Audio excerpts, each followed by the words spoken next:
પૂર્ણા નદી ગાંડીતુર બની છે। પૂર્ણા નદીને કારણે નીચાણવાળા વિસ્તારોમાં પાણી ભરાયા છે। પૂર્ણા નદીના બ્રિજ પર પોલીસ બંદોબસ્ત મુકાયો છે।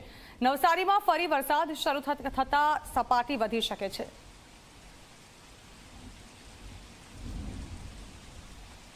ઉપરવાસમાં જે રીતે ધોધમાર વરસાદ વરસી રહ્યો છે, જેને કારણે નવસારીમાં જળબંબાકારની પરિસ્થિતિનું નિર્માણ થયું છે। ખાસ કરીને નવસારીની જે પૂર્ણા નદી છે, તે પૂર્ણા નદીની જળસ્તર સતત વધી રહ્યું છે, જેને કારણે જે નીચાણવાળા જે વિસ્તારો છે તેમાં પાણી ભરાઈ જવાની પરિસ્થિતિનું નિર્માણ થયું છે। ખાસ કરીને આપ સીધા દ્રશ્યો જોઈ શકો છો। પૂર્ણા નદીના સીધા દ્રશ્યો છે, ત્યાં જે રીતે પૂર્ણા નદી બંને કાંઠે વહેતી થઈ છે, ત્યારબાદ જે નીચાણવાળા વિસ્તારો છે તેમાં પાણી ભરાઈ જવાની પરિસ્થિતિનું નિર્માણ થયું છે।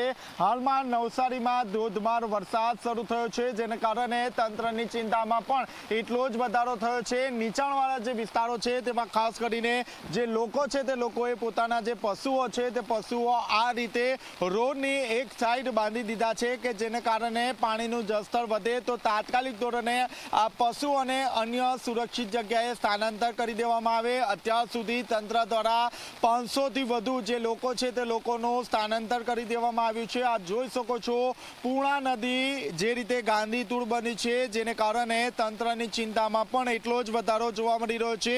ગત રોજ જે રીતે વાંસદામાં ધોધમાર વરસાદ વરસ્યો હતો, ત્યારબાદ જે પૂર્ણા નદી છે તે પૂર્ણા નદીની જળસ્તરમાં વધારો થયો હતો અને ખાસ કરીને નવસારીના જે નીચાણવાળા વિસ્તારો છે તેમાં પાણી ભરાઈ જવાની પરિસ્થિતિનું નિર્માણ થયું હતું। હાલ તો નવસારી વાસીઓના માથે ઘાત બેસી હોય તેવું લાગી રહ્યું છે, કારણ કે એક મહિનાની અંદર 3 વખત પૂર જેવી પરિસ્થિતિઓનો લોકોએ સામનો કરવો પડી રહ્યો છે। લોકોને પારાવાર મુશ્કેલીઓનો સામનો કરવો પડી રહ્યો છે। બીજી તરફ હવામાન વિભાગ દ્વારા હજી પણ સુરત સહિત દક્ષિણ ગુજરાતમાં ભારે વરસાદની આગાહી આપવામાં આવી છે, ત્યારે ક્યાંક જે તંત્ર છે તે તંત્ર પણ અહીં સાબળું પડ્યું હોય તેવા દ્રશ્યો અહીં જોવા મળી રહ્યા છે। ખાસ કરીને કલેક્ટર દ્વારા તાત્કાલિક ધોરણે બેઠકનું પણ આયોજન હાથ ધરવામાં આવ્યું હતું। આ જે રીતે પરિસ્થિતિ ઊભી થઈ છે, પરિસ્થિતિને કઈ રીતે પહોંચી વળાય તે રીતે તે અંગે એક રણનીતિ પણ તૈયાર કરવામાં આવી હતી। હજી પણ જે શાંતાદેવી રોડ છે,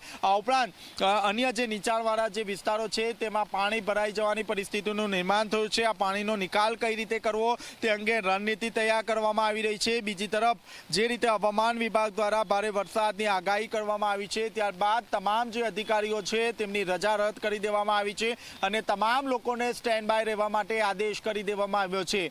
કેમેરામેન વિજય બેસાણે સાથે ચેતન પટેલ, ઝી મીડિયા, નવસારી। તો આજે પણ ભરૂચ શહેર પાણી જોવા મળ્યું છે।